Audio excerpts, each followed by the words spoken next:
Welcome everyone to the Ordinary Council meeting of the 16th of July for the Wellington Shire. Members of the public gallery should note that the Council records and publishes Council meetings via YouTube to enhance the accessibility of Council meetings to the broader Wellington community. These recordings are also archived and may be published on Council's website for viewing by the public or used for publicity or information purposes. At the appropriate times during the meeting, members of the gallery may address the Council, at which time their image, comments or submissions will be recorded. Members of the public who are not in attendance at the Council meeting but who wish to communicate with the Council via the online web form should lodge their questions or comments early in the meeting to ensure that their submissions can be dealt with at the end of the meeting. Please could gallery visitors, councillors and invited online attendees ensure that mobile phones and other electronic devices are turned off or in silent mode for the duration of the meeting. Wellington Shire Council acknowledges our offices are located on the traditional lands of the Gunai-Kurnai Nation. We pay our deep respects to their elders past, present and future and acknowledge their ongoing cultural and spiritual connections to their land and waters. Before I continue, we have Councillor Crosley online. Councillor Crosley, can you see and hear me? Yes, Mayor, I can see and hear you. Thank you. Thank you, Councillor Crosley. So we have no apologies. Do we have any declarations of conflicts of interest? No? Perfect. Can I have someone to adopt item 3.1, adoption of minutes of previous council meeting, please? Councillor Wood. Thank you, Mayor. I move that Council adopt the minutes and resolutions of the Ordinary Council meeting of Tuesday the 2nd of July 2024. And seconded by Councillor Rossetti. Is that motion opposed? If not, that motion is carried. Thank you, Councillor Wood. Thank you, Mayor. Item 4, business arising from previous meetings, we have none. Item 5, acceptance of late or urgent items, we have none. Item 6, notices of a motion, we have none. Item 7, receiving of petitions or joint letters, we have none. Item 8, invited addresses, presentations or acknowledgements. Do we have any? If not, I do. Just like to acknowledge a fantastic community event that happened on Friday over the Stratford Recreation Reserve. The community turned out in force. It was great to see what was actually happening at that great facility that has been dramatically improved.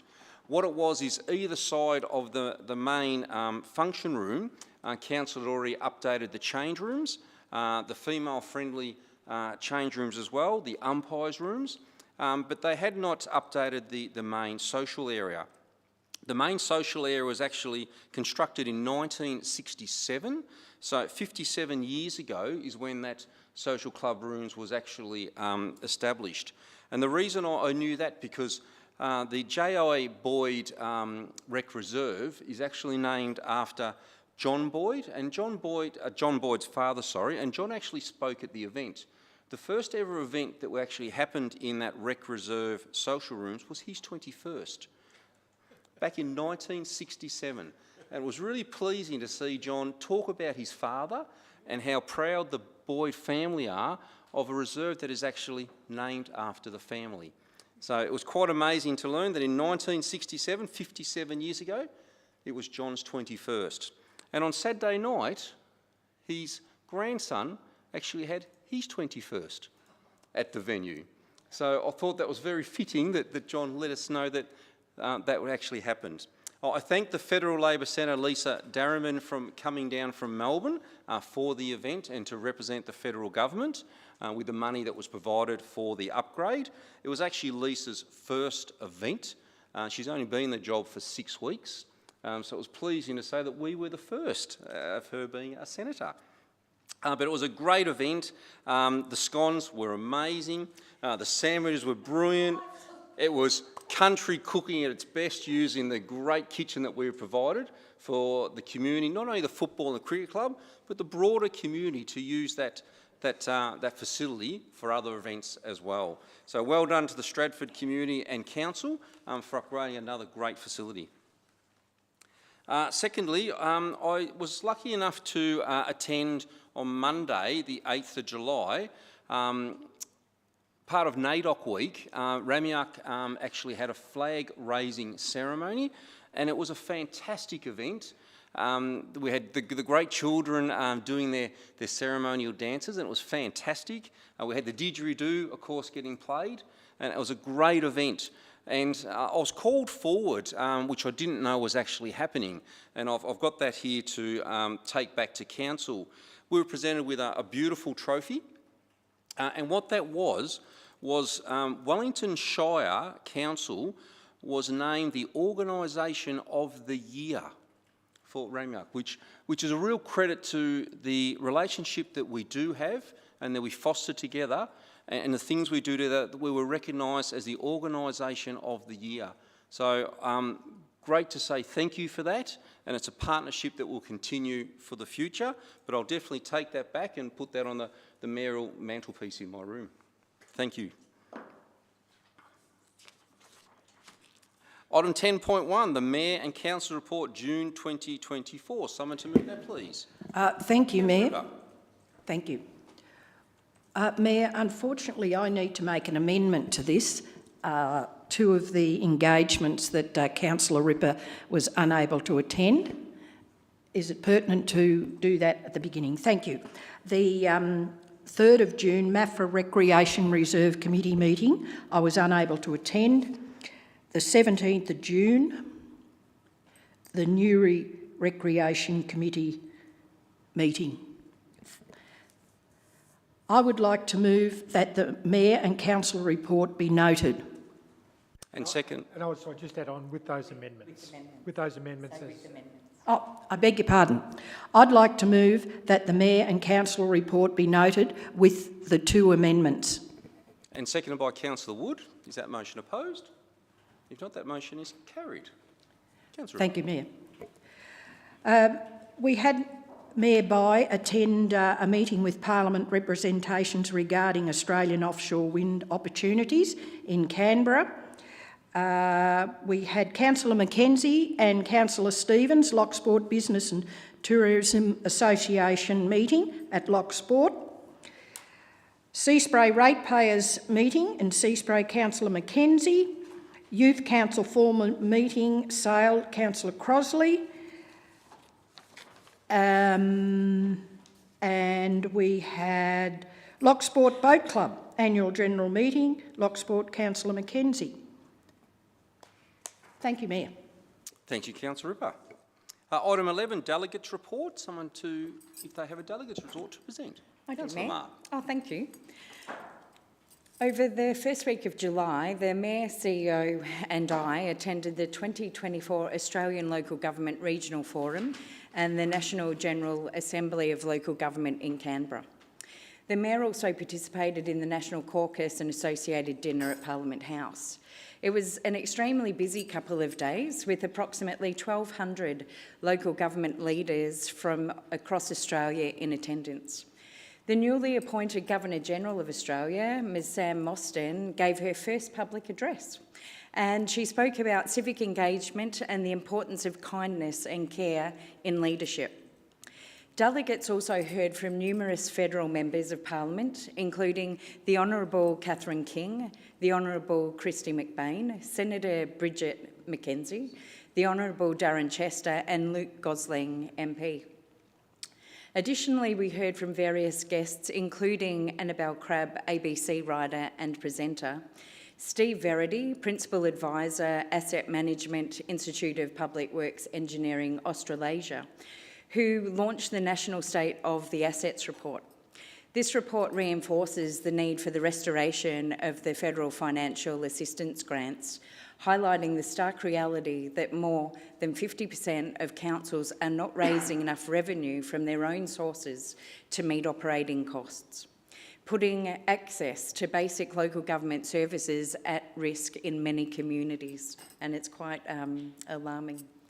Simon Kustenmaker, I hope I've said that right. Well said. From the demographics group, captivated the audience by highlighting the statistical challenges faced by local governments over the next 10 years, particularly ongoing skills shortages, the need for affordable housing, and the impact of population growth on regional Australia. The theme of the NGA was building community trust, We heard from many panels composed of local government representatives and stakeholders who provided insights on how local government is integral to building and maintaining the trust needed to move forward with our communities. This year, the NGA introduced listening sessions where delegates shared stories and feedback on issues involving housing and community infrastructure, emergency management, roads and transport, and energy transition. These sessions focused on the exchange of ideas and experiences amongst councils, federal public service members and stakeholders. The Assembly included approximately 160 motions submitted by councils outlining opportunities for federal government support and involvement in areas such as financial sustainability of councils, cost of living relief, affordable housing and natural disaster support. It was heartening to see and experience the strong collegiate relationship shared amongst Gippsland local government representatives, particularly at the Coastal Roundtable meeting hosted by the Mornington Peninsula Shire, where discussions focused on the impacts of sea level rise, coastal inundation and flooding.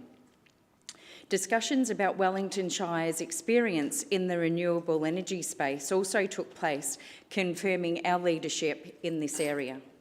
The opportunity for the Mayor to meet with Minister Bowen and Senator McAllister was invaluable, providing follow-through for our continued work in the renewable energy sector and what it means for our communities. In conclusion, the 2024 Australian Local Government Regional Forum and National General Assembly of Local Government were enlightening and productive events. They underscored the crucial role that local governments play in shaping our communities and addressing the challenges that we face. The insights gained and the connections made during these events will undoubtedly benefit our ongoing efforts to serve our community effectively. As we move forward, let's continue to foster collaboration, embrace innovation and build the trust necessary to create a sustainable and prosperous future for all. Thank you. Well said, Councillor Marr. It was great to attend Canberra. And you're right, the relationships now with the ministers and senators, to invite them to come down to our little part of the great part of Australia.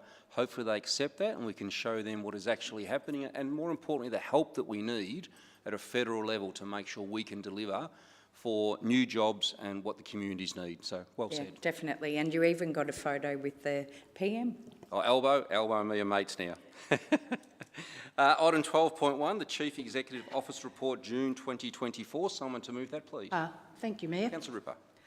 I'd like to move that the Chief Executive Officer's report be received.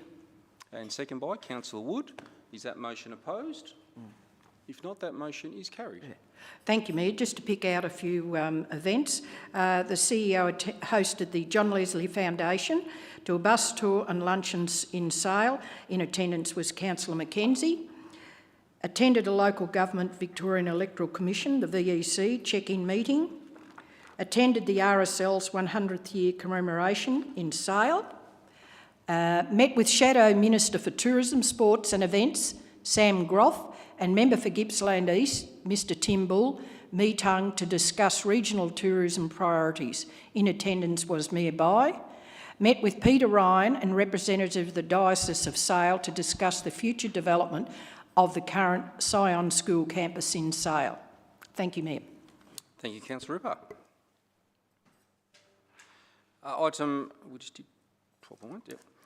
13.1, Assembly of Councillors Report. Someone to move that, please. I'm happy to move that, Mayor. Councillor Marr.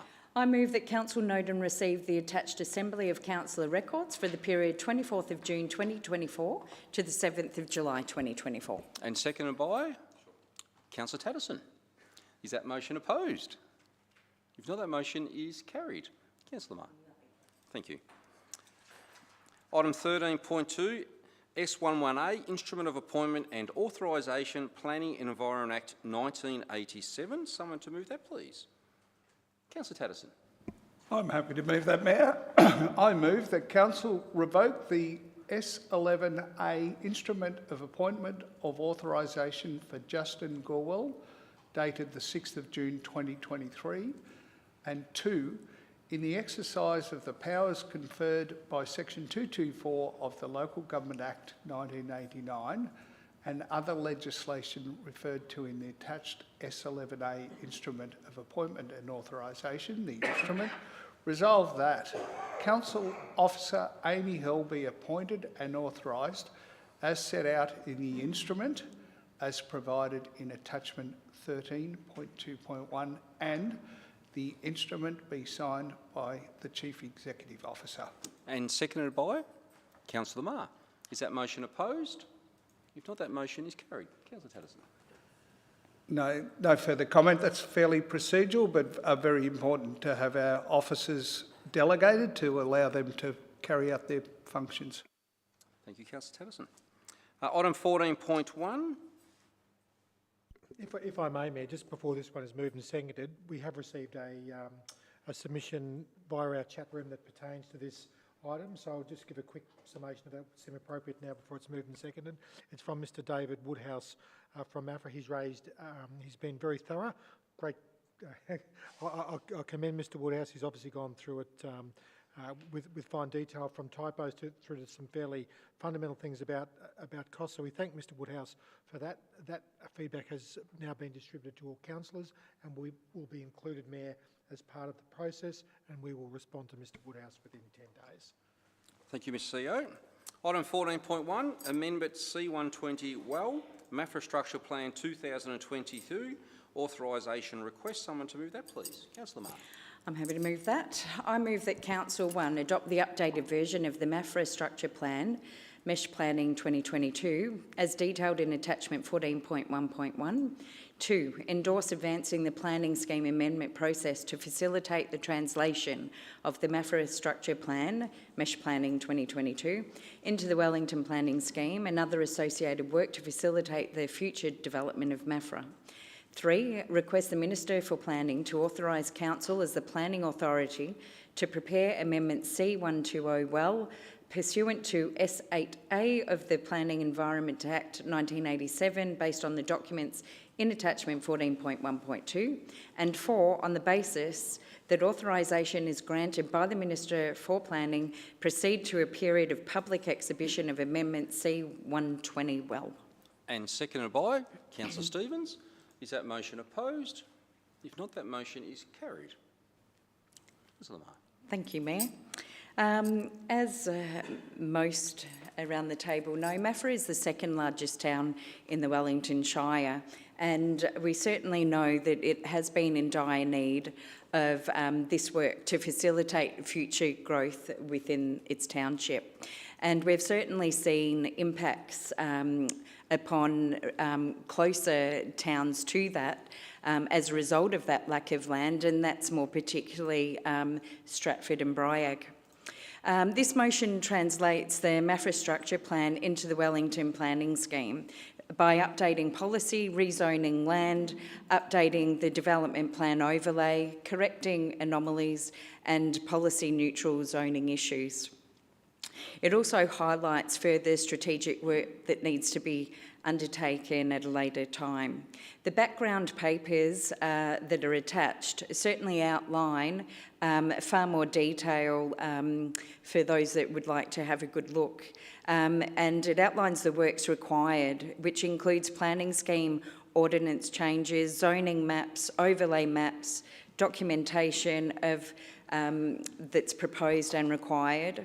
And what it certainly highlights is the amount of work that the planning team has actually undertaken to bring this to fruition today. It's been a volume of work that I know that there are some councillors here with me today that I believe this discussion started in our first term of council, so it's certainly been a very long course, and I really do want to say well done to some of those officers that have been working on this continually for a very long period of time.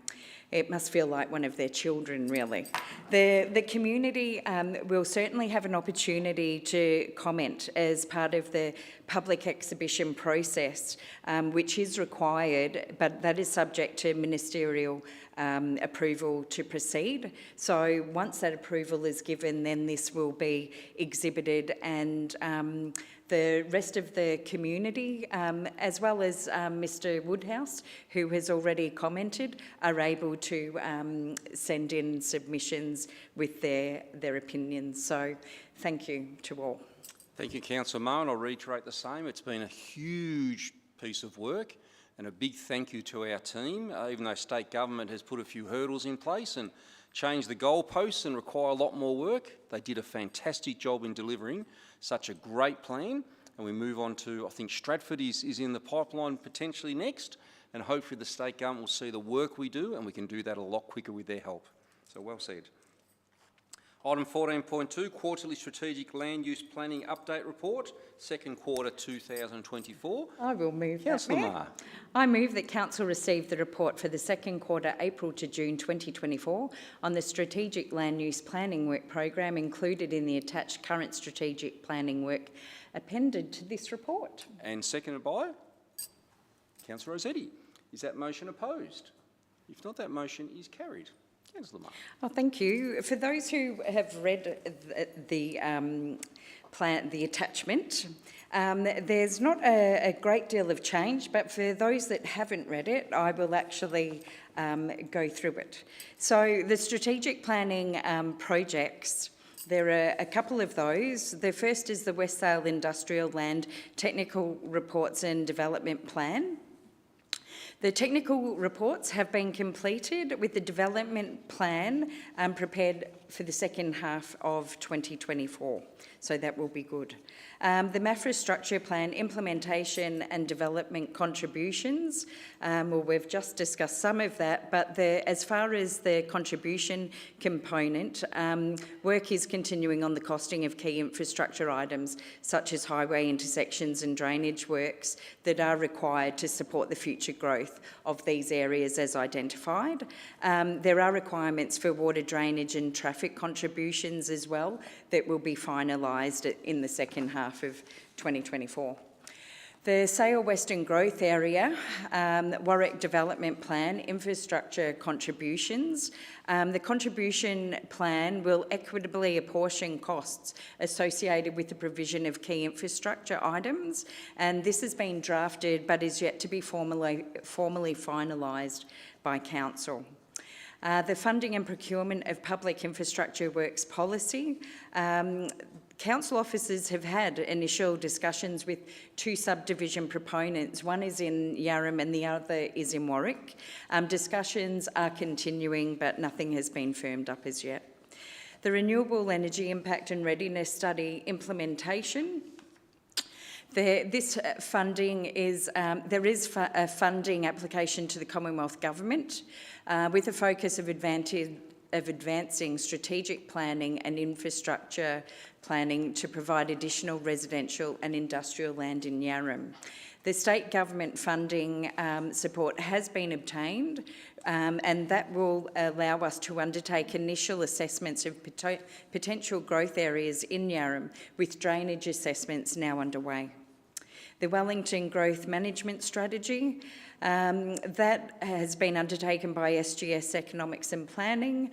A draft strategy has been released for community and stakeholder feedback, submissions of which have been received and with Council for consideration. Then we have some development plans. The Cola Road East Development Plan in Hayfield, that proposes 78 residential lots. The draft development plan was on public notification and 9 submissions have been received and are currently being reviewed. Now, the Carter Street Development Plan, Stratford, has been prepared to demonstrate how the land can be developed for residential development purposes, and the concept subdivision plan indicates that the subject land would be divided into 68 residential lots. Further information has been requested from the applicant prior to proceeding to a period of public notification. And lastly, we have the rural living area bound by Williams Road, Willung Road, Hoopers Road and Friends Road at Rosedale with the development plan, and that plan proposes 85 rural residential lots, and council's awaiting the submission of further updated information from the applicants as a result of feedback from a period of public notification. So it's strong and steady, and well done to the planning team for all the work that they continue to do. They certainly amaze us and are a part of what makes the council work so strong. Thanks. Thanks very much for the update, Councillor Marr. Item 14.3, monthly planning decisions, May 2024. Councillor Marr, I believe That this is would be me you. again. Thank you, Councillor Marr. I move that council note the report on recent planning permit trends and planning application determinations made between the 1st of May and 31st of May 2024. And seconded by Councillor Wood. Is that motion opposed? If not, that motion is carried. Councillor Marr. Just quickly, 45 planning decisions have been made for the month of May, and the decisions and applications received and active files are certainly on the increase, as can be seen in the attachments. So, well done. Great job, team. Thank you, Councillor Marr. There's no one in the gallery. Is there any other online comments, Mr CEO? No, only the one I've already read out, Mayor. Thank you very much. In that case, we need to move into closed session. Mayor, I'm happy to move that the meeting be closed to the public pursuant to Section 662 of the Local Government Act 2020 to consider matters under Section 665B as defined by Section 3(1), being F, personal information. And second by Councillor Stephen. Is that motion opposed? If not, that motion is carried.